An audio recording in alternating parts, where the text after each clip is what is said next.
Deputado, muito obrigado pelo convite, né? Obrigado aos demais participantes, a quem está assistindo, aos demais apresentadores.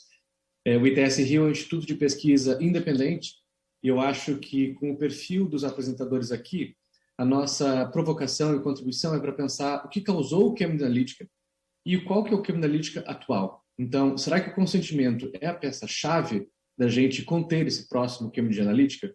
E a referência ao cadastro positivo é um bom começo para essa apresentação. Então, na justificação dessa audiência, existem pelo menos 3 serviços ali colocados, né? Nós estamos falando de Facebook, WhatsApp, que é a grande preocupação do cidadão colocado aqui, mas também desses serviços complementares, em especial a publicidade, onde nós vamos falar das EdTechs, serviços de pagamentos, onde a gente pode falar da SEM, mas também do setor privado e público, e aplicativos bancários. Eu sou diretor executivo do ITS Rio, que é um centro de pesquisa independente, também afiliado ao Berkeley Klein Center, na Universidade de Harvard, no Fórum Econômico Mundial. Eu sentei no Grupo do Futuro sobre Direitos Humanos e Tecnologias. Na União Europeia, participo de um projeto para a implementação de carros autônomos. Central para a discussão aqui é pensar quais foram as causas que geraram o Cambridge Analytica original. Eu não preciso apresentar o que foi o Cambridge Analytica, acho que todos conhecem, mas basicamente existem 3 erros possíveis. O primeiro é um erro de técnica. Alguém teve acesso a mais dados do que deveria ter. Então, alguém hackeou, gamificou, alguém teve um acesso não autorizado a dados que tinham. E essa é uma preocupação enorme. No cadastro positivo, por exemplo, nós criamos um histórico de usuários de 15 anos, por exemplo. Se eu tiver acesso não autorizado a essa base, isso é um grande problema, o que significa que, do ponto de vista da responsabilidade, nós temos que subir a barra. Mas um segundo erro que gerou o Cambridge Analytica é uma questão de contratos. Aquele que disse que tinha acesso à plataforma, teve acesso para outro fim. Então, poderia ser o Fábio, poderia ser eu. Eu fiz um contrato com o Facebook dizendo que eu ia fazer uma pesquisa acadêmica e eu usei aqueles dados para outros casos. Esses são 2 erros que devem ser observados na regulamentação. Será que o consentimento é a pedra fundamental que teria evitado o Cambridge Analytica? Eu tenho dúvidas. O consentimento, sem dúvida nenhuma, ele é uma grande barreira de contenção para que essas coisas não aconteçam, mas ele não é suficiente se houver abuso dos outros 2 lados. E talvez, quando a gente olha ao Facebook e ao WhatsApp, nós estejamos incorrendo num problema de paralaxe. Paralaxe é o fenômeno quando você olha para um dedo e fecha um olho, fecha o outro, que você vê diferentes coisas ao final. Então, talvez, se nós olharmos apenas ao Facebook, nós estejamos perdendo o ecossistema no qual o Facebook se encontra e no qual se causou o Cambridge Analytica original. E talvez a regulação que seja necessária para o próximo Cambridge Analytica seja diferente daquela do foco que nós tenhamos anteriormente. Dito isso, eu pergunto, o que seria o Cambridge Analytica 2020? Esperamos que nunca exista, mas se nós tivermos que pensar em regulação, já que estamos numa audiência pública, que tipo de regulação deveria cobrir para que isso daqui parasse de acontecer? Eu acho que tem um debate central aqui, que é de pensar o Facebook como AdTech. Esse é o enquadramento que a União Europeia tem utilizado para fazer grande parte das regulamentações. A União Europeia, sem dúvida nenhuma, é complexa, mas central é de você imaginar de que você tem alguém que se remunera, principalmente através da oferta de anúncios. Essa matéria, por exemplo, é de 26 de maio, é de ontem. Essa ideia do Facebook como AdTech. E essa mesma preocupação, ela está nos Estados Unidos, na China e na União Europeia. E eu acredito que no Brasil, essa preocupação ela não esteja com a mesma amplitude que esteja. Porque ao focar apenas no Facebook, sem haver outras regulamentações que os outros países têm, talvez a gente esteja focando nesse problema de um ponto de vista limitado. Então, na apresentação, eu vou dizer que tratar do Facebook é tratado o aplicativo de auxílio emergencial da Caixa e é tratado o aplicativo de Globoplay. Porque se nós estamos falando de AdTech, a gente deveria falar de um aspecto amplo daqueles que estão coletando dados e processando eles, e esses dados têm sido usados para publicidade, o que é um fim legítimo. Nós fizemos a TV aberta financiando esse serviço, não com taxas como fez o Reino Unido, mas sim com publicidade. Há um fim legítimo disso. Mas talvez a regulação que a gente pensa para a AdTech, em consentimento, mas principalmente sobre a estruturação dessa indústria, ela precisa ser repensada. Então, o primeiro cenário que não está no paralaxe, quando nós pensamos em Facebook, é o cenário de GovTech. E aí eu falo da discussão sobre o CERPO, sobre o PL de governo digital e principalmente o artigo 29, parágrafo 3, que trata de API de dados abertos. O veto está para análise na Câmara nesse momento. Quando nós pensamos em dados do governo, paralelo ao que pensamos em dados de Facebook, Google, Twitter e outros, Amazon, a gente tende a pensar no governo como algo muito de infraestrutura. Há vários dados sobre trabalhadores, a gente reconhece isso, e quando a gente vai pensar em estradas, há vários dados. Mas a gente não vê um Facebook no governo, a gente não vê o governo sendo um AirTag. Entretanto, o aplicativo da Caixa, que é incrível e muito necessário, ele teve 80 milhões de usuários. Só na época, no Android ele teve 50 milhões. E há uma discussão sobre a privatização desse braço digital da Caixa, seja por IPO ou de outra forma. Será que há alguma obrigação para quando nós temos um aplicativo financeiro do governo ou de outros para fins de AdTech? Porque aquele erro de técnica ou de contrato, ele pode acontecer aqui também. E se ele acontecer, ele talvez seja tão danoso quanto. Outro caso, Pix. Também uma solução extremamente necessária, genial, infraestrutura. Né? Olha o que ele fez de revelação. O Pix começa a ser usado como assinatura eletrônica. E outras utilizações do Pix. Nós precisamos do Pix. Mas será que não existe um elemento de Facebook no Pix? Será que não há um elemento de AdTech nesse elemento? Então, quando a gente olha para a China, a gente vai olhar a lições do Super App. O Super App, o Alipay ou o WeChat, ele nada mais é do que uma congregação de duas ferramentas, de dois usos massivos que o usuário tem sobre as redes sociais. O primeiro deles é pagar por algo e o segundo deles é falar com alguém. Hoje, no Brasil, nós não temos um Super App equivalente, mas se tivermos um Super App ou se tivermos diversos Super Apps, o que é o mais provável no nosso cenário, é certo que eles serão um braço de pagamentos, é certo que eles serão um braço financeiro.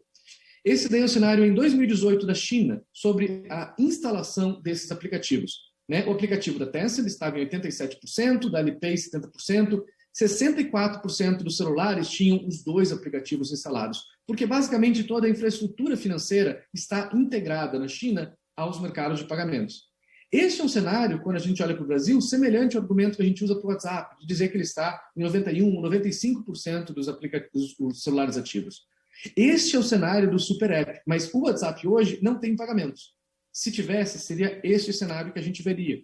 Onde é que a gente vê essa regulação necessária? Né? Você tem as leis da GovTech, que é importantíssima, ela é revolucionária, mas talvez ela não trate da questão do uso de dados pessoais por entes governamentais ou dos entes governamentais para outros, a lei das assinaturas digitais, né, que trata desse pilar da assinatura, mas talvez não de uma forma necessária para o consentimento. Você tem a questão da privatização do CERP e DataPrev.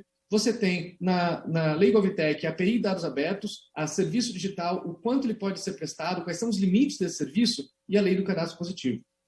Em qualquer momento desses, nós podemos ter uma situação em que os dados do governo podem, através de abuso de técnica ou através de abuso de contrato, ser utilizados para uma situação semelhante ao Cambridge Analytica, de abuso de um dos entes de uma larga escala. O segundo cenário que eu tenho é o cenário da BERT, né? E aí eu trago explicitamente o PL Fake News. No PL Fake News, o 263020, nós temos um parágrafo que eu chamo do parágrafo aberto. Né? Ele vai dizer que, para fins dessa lei, não se constituem empresas jornalísticas, redes sociais de internet, provedores de conteúdos, que constituem empresas jornalísticas, não são considerados. Este é um debate super importante, porque o que estamos falando, talvez, no debate do fake news, ou o que estamos falando no debate dessa audiência, ele se aplica principalmente a esses portais de streaming e a esses portais que estão vindo. Então, olhar a televisão ou rádio como empresa jornalística é talvez um paralaxe para pensar que Globo e outros são, na verdade, indústrias de EdTech. Talvez haja uma forma defasada da gente imaginar esse portal, essa lei de TV a cabo, a gente olhar esses streamings como acesso a conteúdo, como se ele fosse unidirecional. E é justamente o inverso que nós temos visto no mercado. Esses daí são dados de novembro de 2020 sobre acesso de conteúdo over the top, né, ou TV a cabo. Então você tem 60% com TV linear, essa metáfora que nós temos da TV a cabo, e 37% display digital, né, aquele portal, a URL que você digita, o aplicativo que você usa. Esses aplicativos, eles são indústrias de edtechs. Eles se configuram não como empresas jornalísticas, eles se configuram como coleta de dados do cidadão para uso em publicidade, o que é um fim legítimo. Ontem aconteceu aí o acordo entre a Amazon e a MGM, né? E aí você vai ter a Disney e outras. Esse mercado ele está se condensando E o foco deles, apesar de ter um elemento de conteúdo, da mesma forma que o bancário tem como primazia a questão de transações pecuniárias, o que nós temos aqui central nessa questão desse universo de indústrias reguladas pela BERT e outros, é justamente não só o conteúdo, mas também a coleta de dados e a venda de publicidade a partir desses dados. Né? Os próprios 5G vai transformar esse mercado e vai colocar outros atores também nesse sistema. Se nós quebrarmos a neutralidade de rede, se nós começarmos a olhar os dados dos usuários na transação de dados, novamente nós teremos outros atores que estarão apaixonados, envolvidos nesse processo. Então, há coisas que o cidadão ele tem bastante paixão, como, por exemplo, o futebol, que já começam a ser distribuídas necessariamente em concorrência entre o que a gente chamaria de plataformas, mas são adtechs, e o que seria essa ideia de TV a cabo, essa distribuição de conteúdo. De forma que, se de um lado, talvez uma paralaxe seja olhar os dados do governo, principalmente de pagamentos, como um elemento associado ao criminalítica, de outro lado, é imaginar de que regulamentar apenas as plataformas, sem incluir as plataformas de streaming, ou sem incluir esses novos mercados de TV e rádio, nós estamos incorrendo numa segmentação no mercado que não endereça o mesmo problema. Então, concluindo a apresentação, eu acho que evitar o criminalítica original incide numa regulamentação de adtechs. Mas essa adtechs não inclui necessariamente apenas Facebook, Google e outros. Inclui de nós olharmos para o mercado de TV hoje, para o mercado de pagamentos hoje, para o mercado de bancos hoje, e pensarmos que eles têm um braço de adtech. É correta a asserção de que o cadastro positivo e a LGPD, juntas, provém uma segurança muito maior aos usuários. Ao mesmo tempo, talvez não existam as garantias necessárias para, no ramo da publicidade, de evitarmos um abuso de técnica ou um abuso de contratos. Então, central para mim nessa regulação de Facebook e WhatsApp, que é necessária quando a gente fala em AdTech, é pensar não no Facebook como um efeito isolado, mas sim como um efeito concorrente com outros. E é este o caminho que Estados Unidos, China e Europa, países tão diferentes, regulações tão diferentes, têm abordado.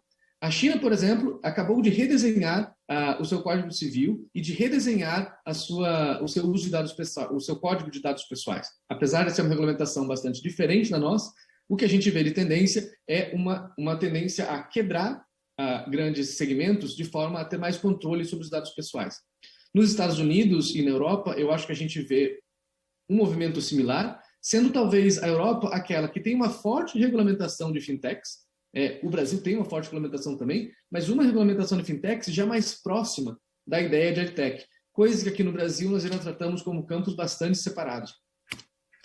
Por fim, eu acho que a contribuição de pensar no próximo criminalítica é de não utilizar apenas o Facebook e o WhatsApp como uma preocupação de dados e a questão do consentimento, mas de olhar esse ecossistema mais grande, maior. Eu acho que é essa a preocupação que o cidadão tem. Hoje, ele enxerga o WhatsApp e é a partir do WhatsApp que ele tem a metáfora para falar dos dados pessoais sendo utilizados de uma forma que ele se sente desconfortável.